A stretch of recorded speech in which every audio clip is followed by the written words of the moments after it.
Hi అండి, welcome to Annapurni talks. ఇవాళ recipe ఏంటంటే ఏదేదో పచ్చడిలా కనిపిస్తుంది అనుకుంటున్నారా? పచ్చడి ఏం కాదండి, పాతకాలం స్టైల్లో వెల్లుల్లిపాయ కర్రీ అనమాట. చాలా బాగుంటుంది. ఇప్పుడైతే రెసిపీ ఏంటో చూసేద్దాము.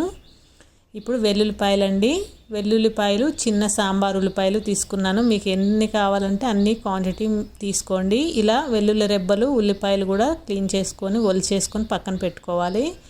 ఇప్పుడైతే స్టవ్ ఆన్ చేసి ప్యాన్ పెట్టుకొని ఆయిల్ వేసుకోవాలండి. నువ్వుల నూనె కానీ పల్లి నూనె కానీ వేసుకుంటే మంచి టేస్ట్ ఉంటుంది.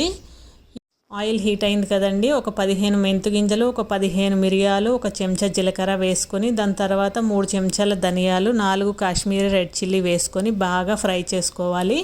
ఈ కాశ్మీరీ రెడ్ చిల్లీ అనేది మంచిగా స్మెల్ వచ్చేంత వరకు ఫ్రై చేసుకున్న తర్వాత మనం వెల్లుల్లి రెబ్బలు వేసుకోవాలి. ఒక 10 వెల్లుల్లి రెబ్బలు కూడా ఫ్రై చేసుకున్న తర్వాత ఒక గుప్పెడు ఆనియన్స్ వేసుకొని బాగా ఫ్రై చేసుకోవాలి. ఇవేంటంటే బాగా గోల్డెన్ బ్రౌన్ రావాల్సిన అవసరం లేదండి, పచ్చివాసన పోయేంత వరకు ఫ్రై చేసుకుంటే సరిపోతుంది. ఇలా ఫ్రై చేసుకున్న వాటిని మిక్సీలో వేసుకొని మెత్తటి పేస్ట్ లాగా చేసుకుంటే సరిపోతుంది. అక్కడక్కడ ధనియాలు గింజలు కనపడినా కానీ పర్వాలేదు, తినేటప్పుడు చాలా చాలా టేస్టీగా ఉంటుందన్నమాట. ఇప్పుడైతే గ్రైండ్ చేసుకొని పక్కన పెట్టుకున్నాం కదా, స్టవ్ ఆన్ చేసి ప్యాన్ పెట్టుకొని ఆయిల్ వేసుకుందాము. నువ్వుల నూనె కానీ పల్లి నూనె కానీ వేసుకుంటే ఈ కర్రీ టేస్ట్ అనేది ఇంకా రెట్టింపు అవుతుందండి. ఇప్పుడైతే ఆయిల్ హీట్ అయిన తర్వాత కరివేపాకు, వెల్లుల్లి రెబ్బలు వేసానండి. ఈ వెల్లుల్లి రెబ్బలు ముందుగా వేసుకొని ఫ్రై చేసుకుంటే మనకి టేస్ట్ బాగుంటుందన్నమాట. ఇవి 2 నిమిషాల పాటు ఫ్రై అయిన తర్వాత మిగిలిన ఉల్లిపాయలన్నీ కూడా వేసుకొని మంచిగా దోరగా ఫ్రై చేసుకోవాలండి. గోల్డెన్ బ్రౌన్ కలర్ రావాల్సిన అవసరం లేదు, దోరగా మనకి ఆ పైన లేయర్ అనేది మనకు తెలిసిపోతుంది అనమాట. ఆ విధంగా ఫ్రై చేసుకున్న తర్వాత ఒక 2 ఎండుమిరపకాయలు కూడా వేసుకొని బాగా ఫ్రై చేసుకోండి.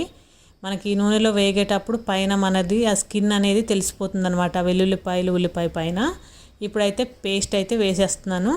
ఈ పేస్ట్ కూడా వేసుకొని మంచిగా కలుపుకోవాలి. సిమ్లో పెట్టుకొని మాడిపోకుండా మంచిగా ఇదంతా కలుపుకున్న తర్వాత కొంచెం మిక్సీ జార్లో కొంచెం వాటర్ వేసుకొని కడుక్కొని, ఇది వాటర్ అయితే వేసేసుకుందాం ఫస్ట్.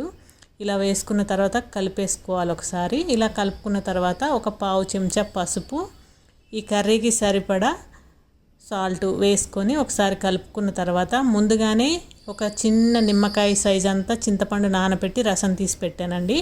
ఆ రసం అయితే దీంట్లో పోసేద్దాం. రసం అనేది చిక్కగా పోసుకోవాలి, పలసగా ఎక్కువ నీళ్ళు పోయొద్దు. ఇలా పోసుకున్న తర్వాత ఒక 1/2 కప్పు నీళ్ళు కూడా పోసుకోవాలి. ఇవి మొత్తం కూడా పోసుకున్న తర్వాత అన్నీ కలిపేసుకొని ఇలాగా దీంట్లో బెల్లం వేసుకోవాలండి. చివర్లో ఇలాగా బెల్లం వేసుకుంటేనే ఆ టేస్ట్ అనేది బాగా రెట్టింపు అవుతుంది. పులుపుకి ఎప్పుడైనా సరే బెల్లం వేసుకుంటేనే చాలా చాలా టేస్టీగా ఉంటుందన్నమాట. 5 నిమిషాలు మూత పెట్టి సిమ్లో పెట్టి కుక్ చేసుకోండి. కర్రీ అయితే రెడీ అయిపోతుంది.